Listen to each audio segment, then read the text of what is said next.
I have no idea how old you are. I think you're 43. Yeah, I'd love that. Are you? I absolutely love it. Now I'm 52. Stop it. Come on.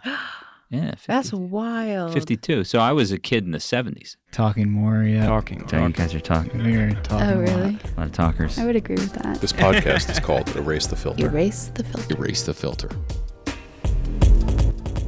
This episode is being released on my 53rd birthday, September 29th, 2024. Obviously a little later than my conversation with Kendra.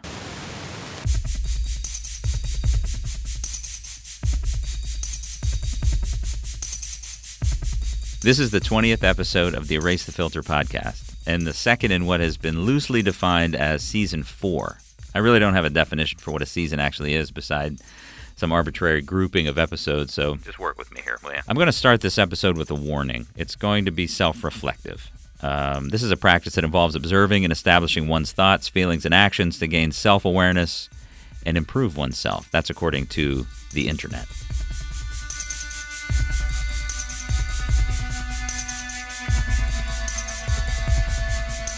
Erase the Filter started as an idea 7 years ago. I felt ready to open up, to express myself through podcasting, using audio as a vehicle for authentic expression. I felt a desire to experiment with music and sound, to create art, and communicate things I was interested in.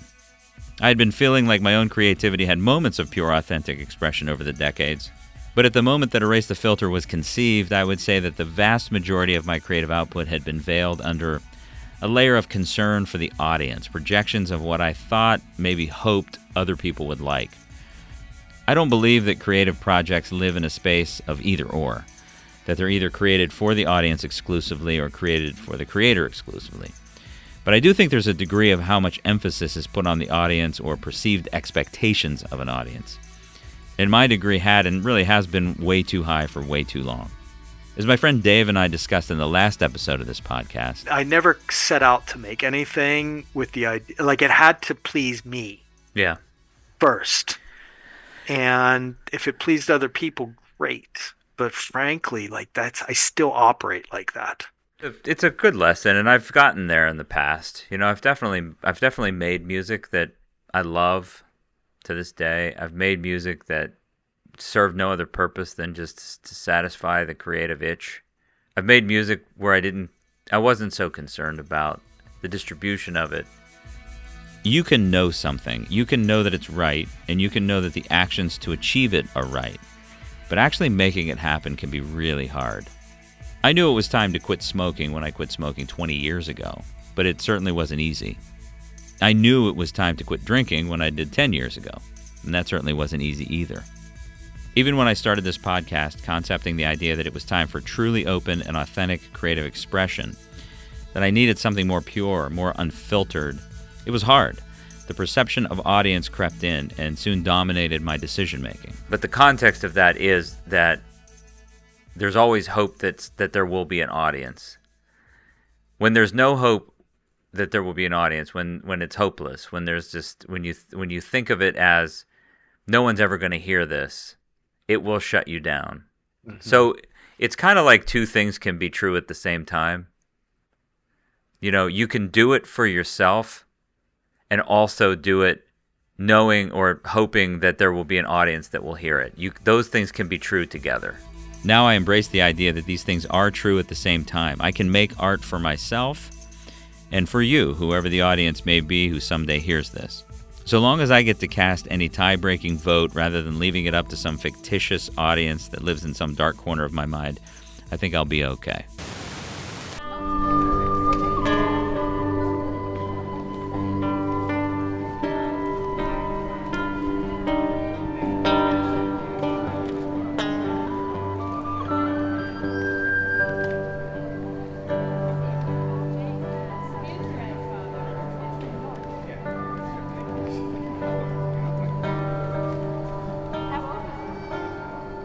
Over the next several episodes of this podcast, I'm going to focus on two things that happened during two summers back in the 1900s.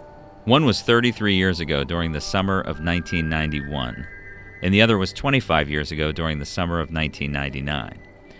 In looking back 3 decades, the first thing that really strikes me is that those 2 years, and these two things I'm going to explore, We're only 8 years apart, but in my mind they feel so different, like they were a lifetime apart. Like I'm going, who's this guy? Erase the filter.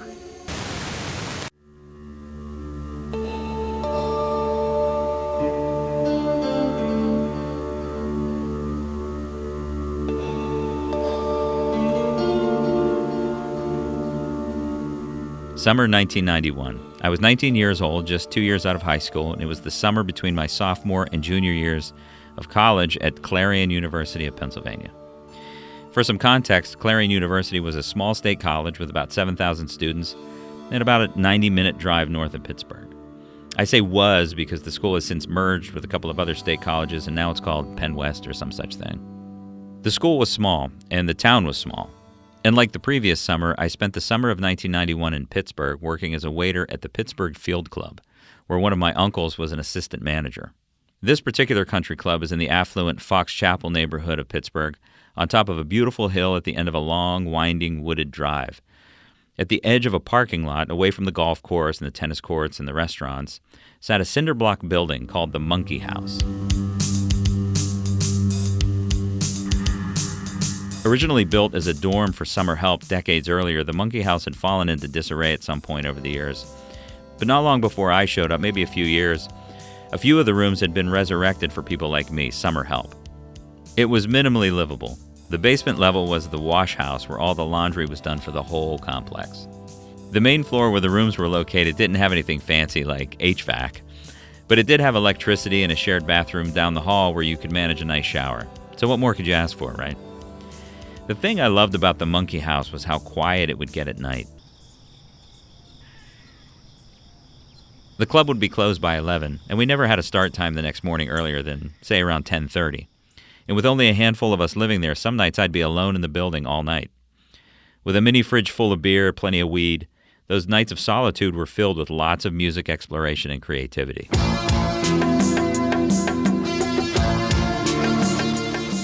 It was at the Monkey House during the summer of '91 that I finally felt like I was able to get music out of my head and onto tape in a way that reasonably represented what I imagined. It was a magical time for me. The result of that exploration was an album called Homicidal Wristwatch. It's a 10-song cassette, home-dubbed with a photocopied J-card, and it was the culmination of everything I had learned about music, songwriting, and recording. And it was inspired by the bands that moved me in incredibly profound ways as I came of age.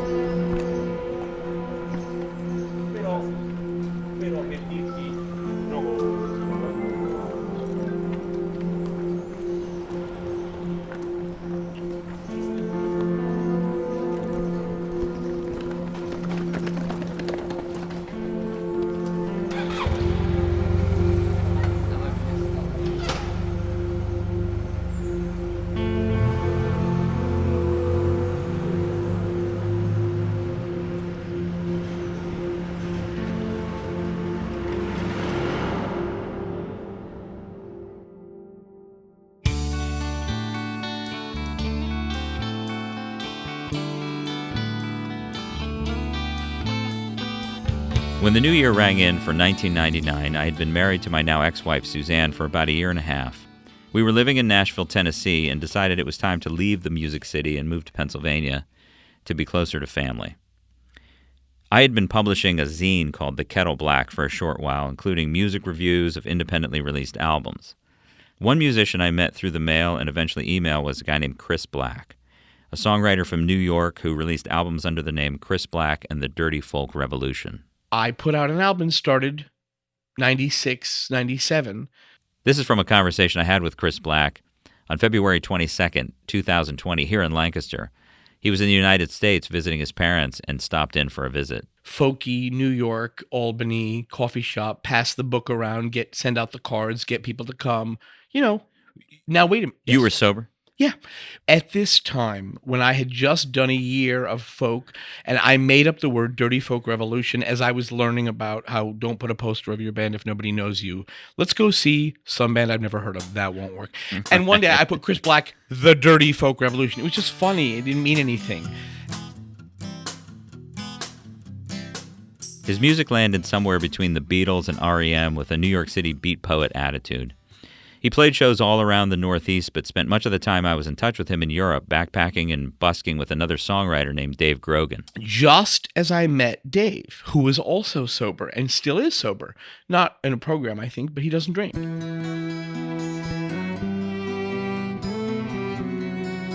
And just at the time I drank again, and it didn't bother Dave if I drank, we had started to realize, holy shit, we both play acoustic guitar. We both are songwriters. We have similar chord ideas, Yeah. 3 majors and a minor, Drowning, we wrote actually together.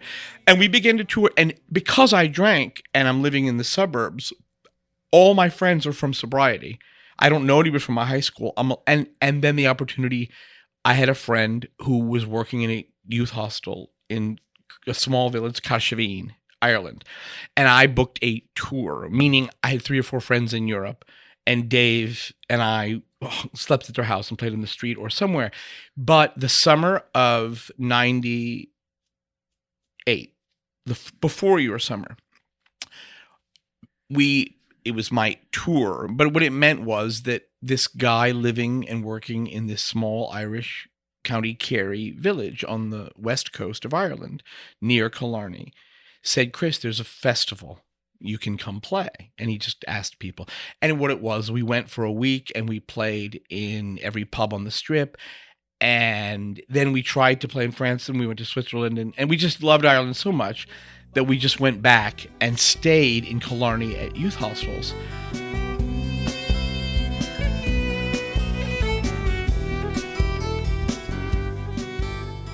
When the plans were finalized for Suzanne and I to relocate to Pennsylvania, I reached out to Chris. You see, we didn't really have any specific plans beyond staying with family in Western Pennsylvania until we figured out some things. I had a bunch of recording gear and a lot of fresh Nashville experience, so I figured I could start by setting up a small studio, get some work recording and playing in some bands. Chris Black was one of the musicians on my short list to reach out to and see if I could get some work. We could get 100 pounds plus Guinness and sandwiches or something, or 70 pounds, and do that 2 or 3 times a week. And we each paid $50 a month, a week rent, because they pay weekly.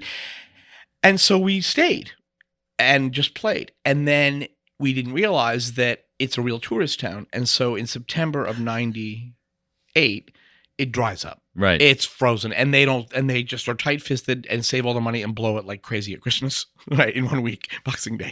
So we were starving, and Dave's being able to hold a job. He got a job at the local internet cafe, which there were those things. Right, and I was, out there busking for my 30 pounds a week share of the 3 people that lived on our floor. So I had this brilliant idea that I'd met a hippie guy, Spanish guy, who told me like Tenerife was this paradise. And so Dave said, I'll go home and work, honey, at some job in New York. And I said, I'll go out to Tenerife. And I had no money. I got a $20 fucking ticket from a rich, on a charter flight. Now, what's Tenerife? I really was imagining mangoes, coconuts, monkeys, the jungle, and artists with Picasso mustaches. Right, yeah. He said the artist community will welcome you. Holy shit. I get there. It is a rock in the ocean with German old tourists and British young teachers, whorehouses, gamblers. It's horrible. I didn't make 6 pesos a day. I was sleeping in a construction site and starving. I mean, nuts. And I got out of there and blah, blah, blah, and crash landed. That's a whole nother story. But I crash landed in New York and survived the winter while Dave worked and I lived at my parents' house and ate all their food and stuff. Well, we said, fuck it, Ireland's great in the summer. Let's go back and let's have a band. I knew he had returned to the States, and I was hoping to hook up with him for any East Coast dates he had where he might need a bass player. So on my last day working a day job in Nashville before moving to Pennsylvania, I sent Chris an email mentioning the move and that I was looking for some bass work. He wrote back almost immediately to let me know he was putting a band together to go to Ireland, and he needed a bass player.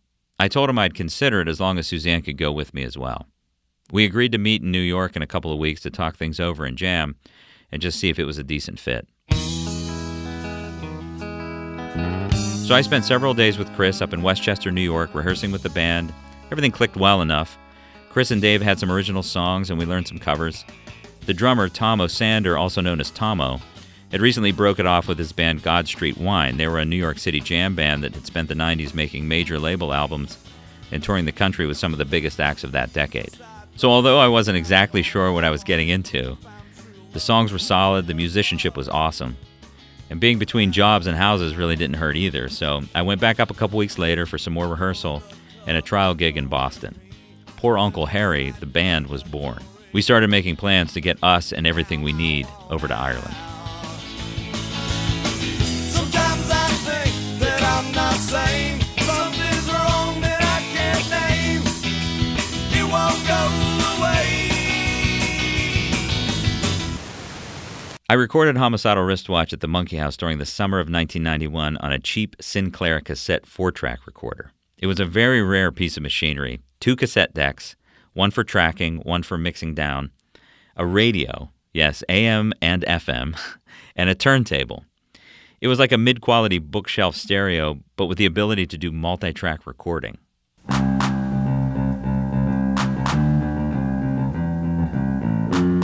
A local drugstore in my little hometown of Barnesboro, Pennsylvania had bought out some warehouse somewhere, and they had a half a dozen of these things back in 1989. They were being sold as home stereos, but once we sniffed out that you could multi-track record on them, the local musicians snatched them all up. In 2001, I digitized the master tapes from that album, Homicidal Wristwatch. I cleaned up the tracks, I did a remix of it for CDR. So here we are 23 years after that. I've been thinking about that album a lot over the last year. I've been playing some acoustic versions of some of the songs, singing the lyrics that a 19-year-old version of me wrote, remembering moments, sounds, and smells from that time. At the beginning of that summer, I invested in some equipment. A Boss DR550 drum machine, a Digitech multi-effects unit, decent vocal mic, some good headphones. Along with my drugstore 4-track recorder, it was enough to capture my ideas, enough to make a listenable collection of songs, enough to experiment with the sounds and make something I could be proud of. These weren't my first recordings. I had been dabbling for a few years, but these were the first that I felt represented what I really wanted to express.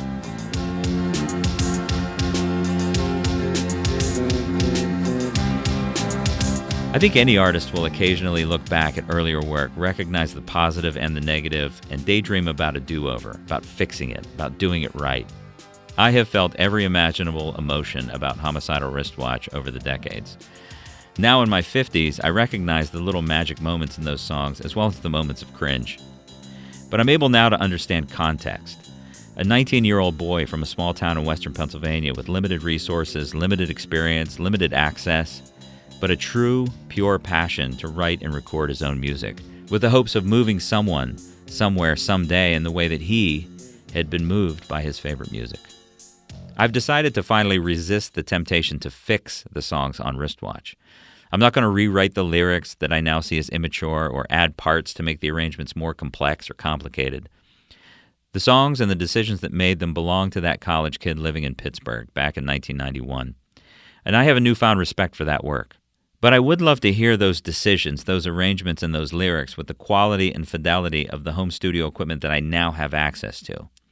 So I'm embarking on a quest to record Homicidal Wristwatch now, but without changing or fixing the intent of the original music.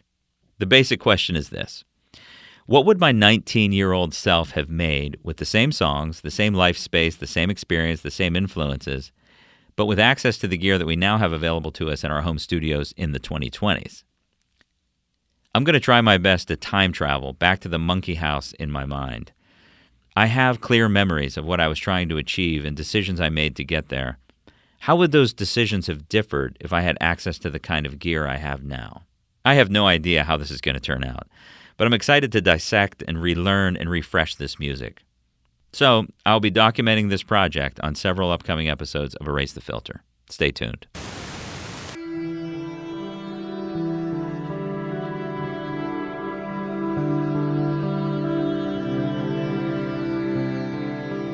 Sometime around the beginning of April 1999, we were figuring out the next steps to take poor Uncle Harry to Ireland.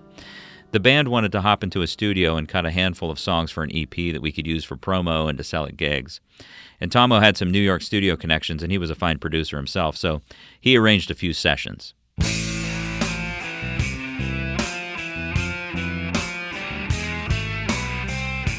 I was working on a few sessions of my own in Pennsylvania, and I wasn't terribly interested in yet another week in New York, so we agreed that Dave would play the bass parts and just credit me on the record.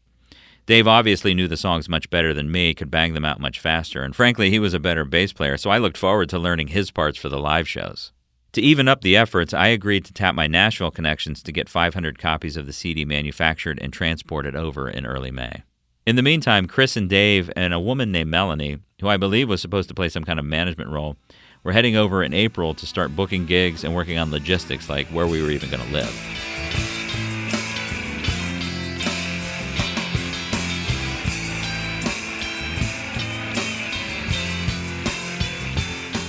This all happened 25 years ago, this year. I kept a journal the whole time I was in Ireland, and I packed it away shortly after returning. Well, I'm dusting off those pages for the first time in 2.5 decades, and I'm going to share them here over several episodes of this podcast. I'm looking forward to looking back on this adventure. It was a pivotal time in my life that I now recognize as a transition between the first 2 chapters of my adult life, between Nashville, Tennessee, and Lancaster, Pennsylvania, and a new chapter with a new career and parenthood. It was a summer I'll never forget. So, I'm working on a re-recording of Homicidal Wristwatch, an album that I first wrote and recorded in the summer of 1991, and I'm dusting off the journals from my time playing in a rock band in Ireland during the summer of 1999, remembering that interesting time through my own written words and conversation with some of those with whom I shared that experience. I'll be documenting all of this on upcoming episodes of Erase the Filter, but that's never all. I hope you enjoy the found sounds, the bits of conversation, the audio experience that continue to swirl around me as I kick off my 54th spin around the sun.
This is Jason Mundock. Thanks for listening to Erase the Filter. Show notes can be found at erasethefilter.com, and if you have feedback about the show, feel free to email me at jmundok, jmundok, @gmail.com. And always remember, Open your mind. Be yourself. erase the filter.